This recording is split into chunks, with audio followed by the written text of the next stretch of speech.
रक्षाबंधन का त्योहार आने वाला था। बाजार में चहल पहल मची हुई थी। चारों ओर रंग बिरंगी सुंदर सुंदर राखियों का बाजार लगा हुआ था।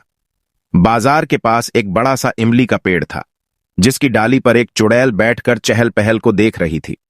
अरे, आज तो बाजार में काफी लोग दिखाई दे रहे हैं। लगता है कोई त्योहार आने वाला है। अरे, याद आया, कल तो भाई बहन का त्योहार रक्षाबंधन आ रहा है।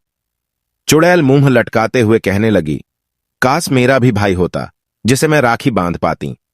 तब पेड़ के नीचे से एक लड़का रोते हुए जा रहा था। चुड़ैल कहती है, अरे ये छोटा सा लड़का रो क्यों रहा है? अभी पता करती हूं। चुड़ैल अपना रूप बदलकर लड़के से पूछती है, लड़के तुम्हारा नाम क्या है और तुम रो क्यों रहे हो? लड़का कहता है, मेरा नाम मुन्ना है। कल रक्षाबंधन है, मेरी दीदी आज शहर से आने वाली थी, पर वो अभी तक नहीं आई। चुड़ैल ने पुचकारते हुए कहा, दीदी आ जाएगी, पहले तुम रोना बंद करो, शाम हो गई है, चलो मैं तुम्हें तुम्हारे घर तक छोड़ देती हूं। चुड़ैल मुन्ना को लेकर उसके घर पहुंची, पर घर पर मातम का माहौल बना हुआ था। सभी लोग रो रहे थे। किसी ने बताया कि मुन्ना की दीदी पूजा जो शहर से आ रही थी, रास्ते में आते वक्त ट्रेन हादसे का शिकार हो गई। यह सुन मुन्ना को सदमा लग गया और वह बेहोश हो गया।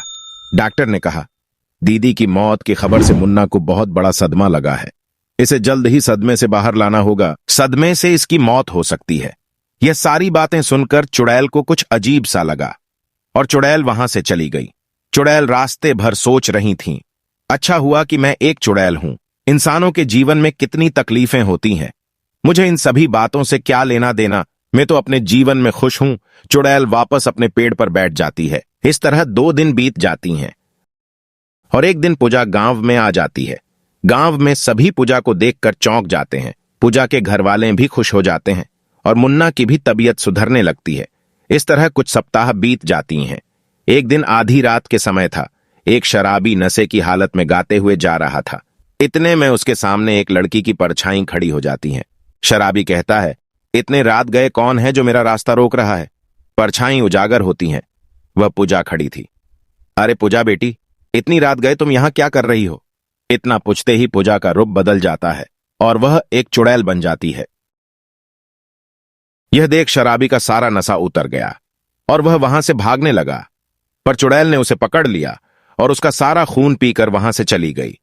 यह सारी घटना पेड़ के पीछे छिपकर एक आदमी देख रहा था। अगले दिन सुबह होते ही गांव में आग की तरह यह बात फैल जाती है। गांव के सभी लोग पूजा को पकड़कर पेड़ से बांध देते हैं और पत्थरों से मारते हैं। मुन्ना और उसके मां बाप गांव वालों को रोकने की नाकाम कोशिश करते हैं। तब गांव के कुछ लोग तांत्रिक को लेकर आते हैं। तांत्रिक अपने मंत्र शक्तियों से चुड़ैल को उसके असली रूप में ले आता है, जिसे देखकर सभी लोग डर जाते हैं। तांत्रिक कहता है, तुम कौन हो, इस गांव में क्यों आई हो? चुड़ैल तांत्रिक को सारी बातें बताती हैं कि पूजा की ट्रेन हादसे की खबर सुनकर मुन्ना का तबीयत बिगड़ गई थी, जिससे उसकी मौत भी हो सकती थी। मुझे भी एक भाई चाहिए था, इसलिए मैंने पूजा का रूप लेकर मुन्ना के घर आ गई, पर ताजा खून न मिलने पर मेरी तबीयत बिगड़ने लगी। इस कारण मैंने गांव के जानवरों और लोगों का खून पीना शुरू कर दिया था। तांत्रिक ने कहा, तुम्हारी सोच भले कितनी भी अच्छी हो, पर तुम्हारा स्वभाव अच्छा नहीं है।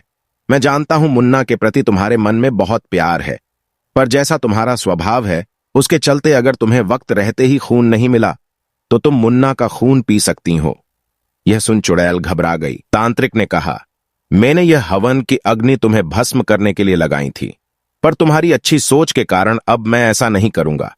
पर तुम्हें यहां से इतनी दूर जाना होगा जहां कोई इंसानों का नामो निशान ना हो। इतना कहकर तांत्रिक चुड़ैल को छोड़ देता है। चुड़ैल कहती हैं, जाने से पहले मेरी एक आखिरी ख्वाहिश है, मैं मुन्ना के हाथों में राखी बांधना चाहती हूं। चुड़ैल ने मुन्ना के हाथों में राखी बांधते हुए कहने लगी, मैं खून ना पीकर मर जाती, पर मैं तुम्हें नुकसान पहुंचाने वाली बात सोच भी नहीं सकती हूं। भाई, तुम्हें राखी बांधकर अब मुझे किसी को नुकसान नहीं पहुंचाना। मैं जा रही हूं, तुम अपना ख्याल रखना। इतना कहकर चुड़ैल दौड़ते हुए हवन अग्नि में कूद जाती है और जलकर भस्म हो जाती हैं।